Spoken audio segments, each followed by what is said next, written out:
ఏపీలో double engine సర్కార్ నడుస్తోందని కేంద్ర మంత్రి రామ్మోహన్ నాయుడు అన్నారు.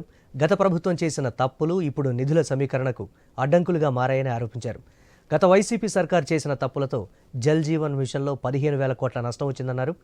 కూటమి అధికారంలోకి వచ్చాక ఎన్నడూ లేని విధంగా గత 7 నెలల్లో ఏపీకి కేంద్రం సహకారం అందించిందని చెప్పారు. సీఎం చంద్రబాబు కృషితోనే కేంద్ర బడ్జెట్లో రాష్ట్రానికి కేటాయింపులు పెరిగాయని వెల్లడించారు. చంద్రబాబు విజ్ఞప్తితో ఆ పథకాన్ని కేంద్రం మరో ఏడాది పొడిగించిందని చెప్పారు. స్టీల్ ప్లాంట్కు ఏకంగా 10,000 కోట్ల ప్యాకేజీ తెచ్చామన్నారు. ఇటీవల రైల్వే జోన్లను కూడా కేంద్రం ప్రకటించిందని రామ్మోహన్ నాయుడు స్పష్టం చేశారు. పోలవరం తాలూకు ప్రాజెక్టు గతంలో 1% కూడా దానికి ఫిల్లింగ్ ఎర్త్ వర్క్ కూడా చేసినటువంటి సందర్భం లేదు. కేవలం 5 సంవత్సరాల కాలం గడిపారు. మాయ మాటలు చెప్పారు. ప్రెస్ ముందుకు వస్తే బూతులు తిట్టారు. ప్రతిపక్షం మీద దాడులు చేశారు. కక్షలు సాధించుకున్నారు. కానీ ప్రజలకు ఉపయోగపడిన కార్యక్రమం ఏదైనా చేశారంటే ఏమీ లేదు.